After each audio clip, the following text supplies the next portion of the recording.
할렐루야. 사랑하는 과천교회 성도 여러분, 모두 주님의 이름으로 환영하고 축복합니다.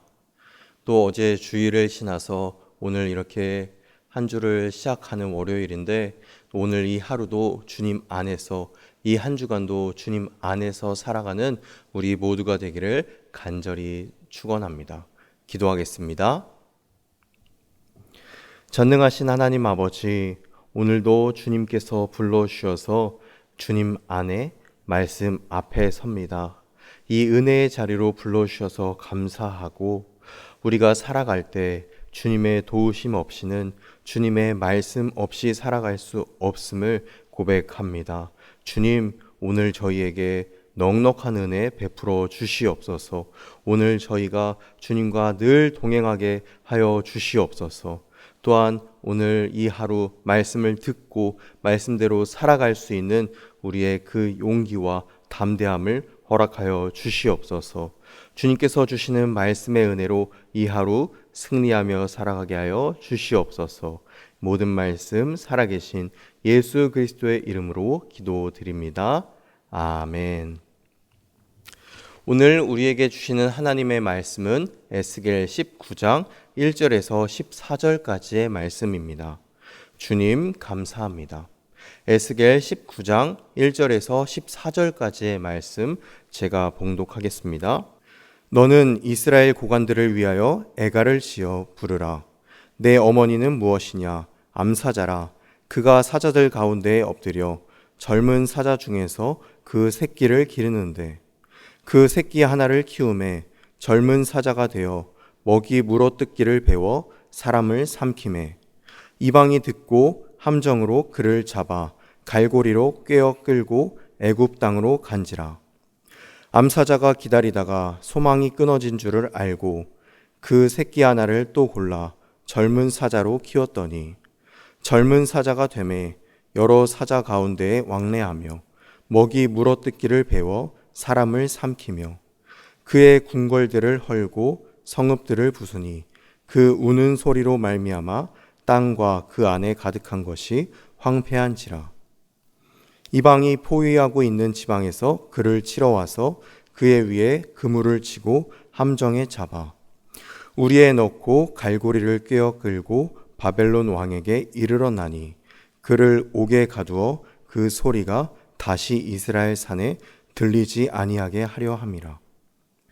내 피의 어머니는 물가에 심겨진 포도나무 같아서 물이 많음으로 열매가 많고 가지가 무성하며, 그 가지들은 강하며 권세 잡은 자의 규가 될 만한데, 그 하나의 키가 굵은 가지 가운데에서 높았으며 많은 가지 가운데에서 뛰어나 보이다가 분노 중에 뽑혀서 땅에 던짐을 당하매, 그 열매는 동풍에 마르고 그 강한 가지들은 꺾이고 말라 불에 탔더니, 이제는 광야 메마르고 가뭄이 든 땅에 심어진 바 되었고, 불이 그 가지 중 하나에서부터 나와 그 열매를 태우니 권세 잡은 자의 규가 될 만한 강한 가지가 없도다 하라.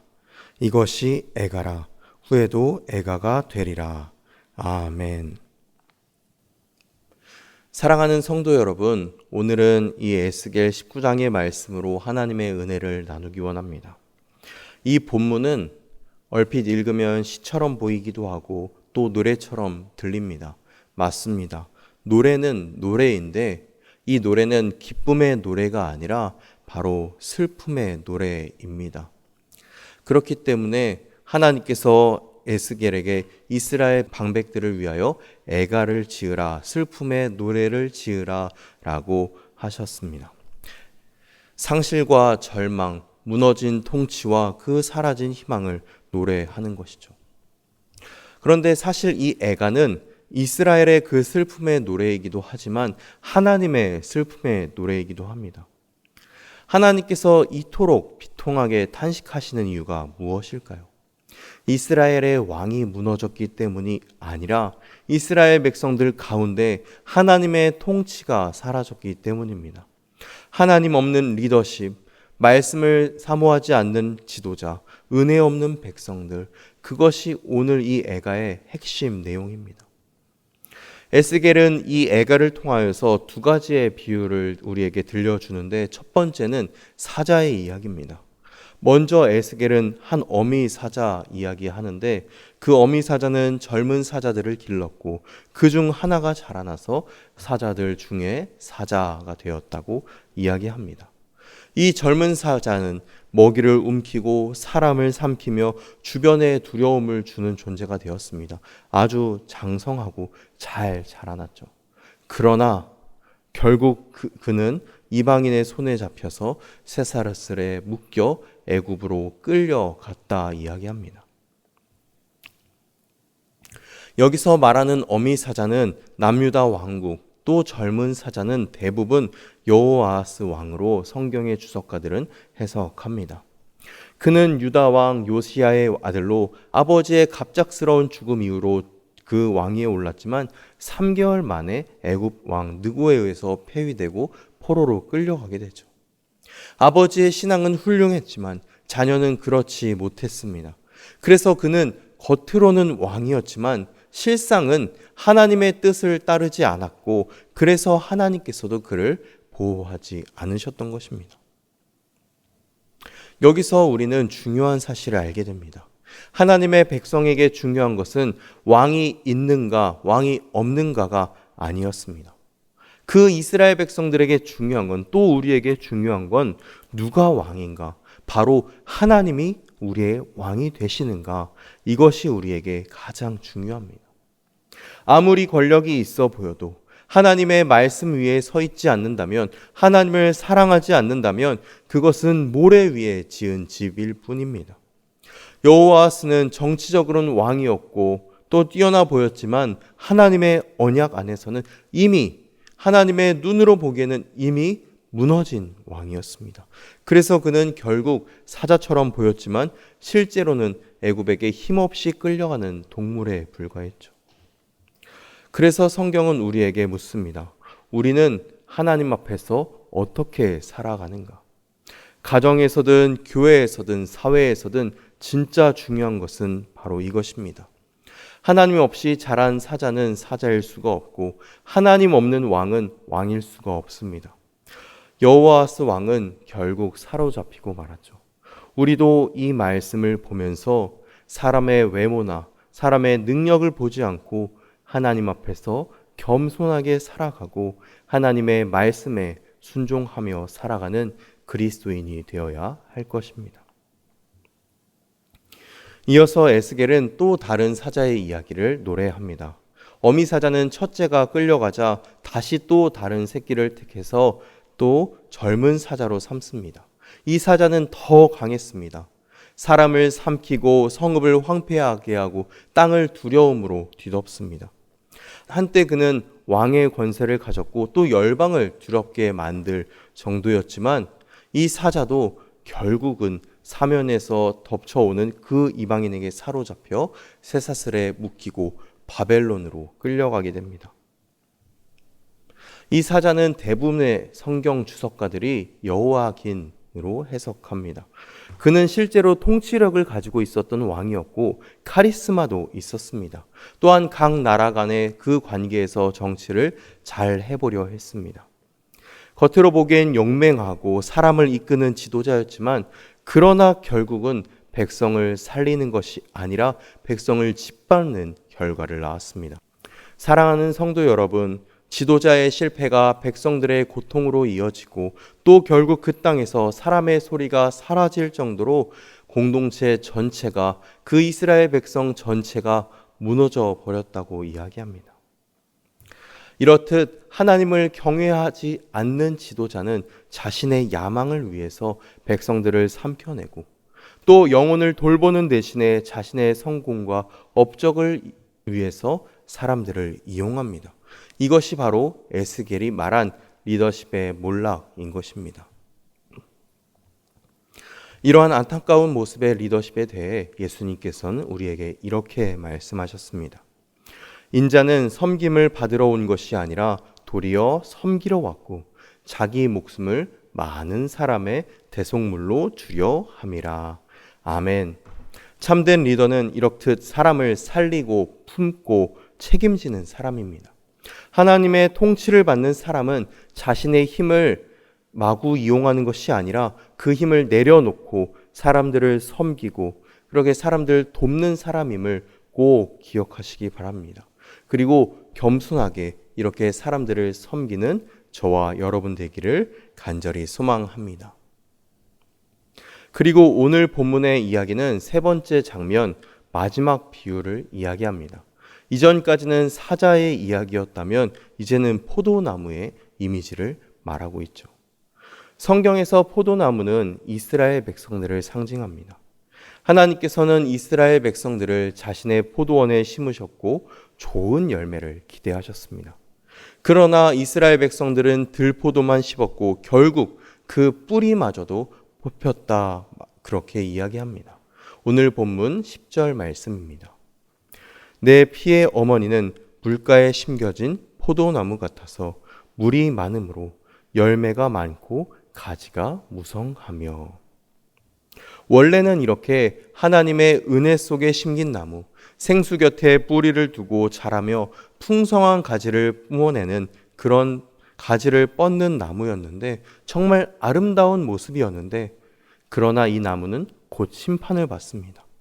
오늘 본문 12절과 14절 말씀을 살펴보면 그 포도나무가 얼마나 비참한 모습으로 되는지 살펴볼 수 있습니다. 그래서 결국 오늘 본문은 이렇게 끝이 납니다. 이것이 애가라, 후에도 애가가 되리라. 이 말씀을 보면 더 이상의 노래가 없는 것 같아 보이고 끝인 것 같아 보입니다. 그러나 끝인 것 같아 보이지만 하나님께서는 온전히 그 이스라엘 백성들을, 또한 우리를 포기하지 않으시는 분이십니다. 하나님께서는 마른 가지를 다시 살리시는 분이시고 무너진 포도나무에도 새 순을 살리시는 분입니다. 그래서 예수님께서 우리에게 이렇게 말씀하십니다. 나는 참 포도나무요 너희는 가지라. 내 안에 거하라. 나도 너희 안에 거하리라. 아멘. 예수님께서는 그 실패한 이스라엘의 자리에서 자신께서 참 포도나무가 되어주셨고 그 다윗의 뿌리에서 새로운 가지가 나고 마른 땅에서 물이 솟아나는 그 은혜를 우리에게 허락해 주셨습니다. 그렇기 때문에 오늘 이 말씀을 통해서 우리에게 주시는 하나님의 말씀이 있습니다. 오늘 이 자리에서 우리가 할 수 있는 일은 바로 주님 안에 다시 뿌리 내리는 일입니다. 다시금 주님께 붙어 있고 또 주님 안에 거하면서 그렇게 하기 위해서 말씀을 사모하고 기도하고 또 주님께서 주시는 능력 안에 성령의 열매를 맺어 나가는 것입니다. 사랑하는 성도 여러분, 오늘 이 말씀을 단지 이스라엘의 이야기가 아니라 오늘 우리 자신의 이야기로 받기 원합니다. 우리도 살아가다 보면 스스로 우리의 힘으로 살아갈 수 있다 생각하며 강한 사자가 되려 하고 또한 우리의 힘으로 포도나무가 자란 것 같이 그렇게 착각할 때가 있습니다. 그러나 오늘의 이 말씀을 통해서 우리를 돌아보면서 이렇게 기도하기 원합니다. 주님, 저희를 다시금 주님의 그 안에 심어 주시옵소서. 말씀의 물가에 은혜의 강가에 우리를 심어 주시고 늘 주님 안에 거하고 주님께 붙어 있기를 원합니다.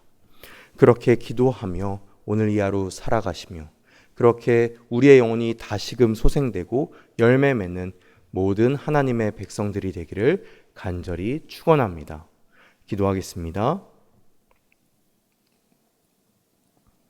인자와 사랑이 풍성하신 하나님 아버지, 오늘 이 말씀을 통하여서 비록 이스라엘 백성들에게 참으로 슬프고 비통한 이 노래였지만 이 말씀을 통하여서 다시금 우리에게 또 교훈을 주심에 감사드립니다. 우리가 하나님 앞에서 교만하지 않고 겸손하게 살아가게 하여 주시옵소서. 우리의 힘으로는 살아갈 수 없음을 고백하며 늘 주님께 거하고 주님께 붙어 있기를 소망하는 우리들 되게 하여 주시옵소서. 그리하여서 늘 주님께서 주시는 능력과 힘과 지혜로 말미암아서 성령의 열매 맺어 나가는 우리 모두가 되게 하여 주시옵소서. 오늘 이 하루도 주님 안에 거하며 영육 간의 강건함으로 살아가는 우리 모두 되게 하여 주시옵소서. 모든 말씀 살아계신 예수 그리스도의 이름으로 기도하오며 복을 빕니다. 지금은 우리 주 예수 그리스도의 은혜와 하나님의 지극하신 사랑하심과 성령 하나님의 교통하심이 늘 주님께 붙어 있고 주님 안에 거하며 주님의 열매 맺어 나가기로 살아가기로 결단한 과천교회 모든 성도들 가운데, 그 가정 가운데, 삶의 자리자리 가운데 이제로부터 영원까지 함께 하시기를 간절히 축원하옵나이다. 아멘.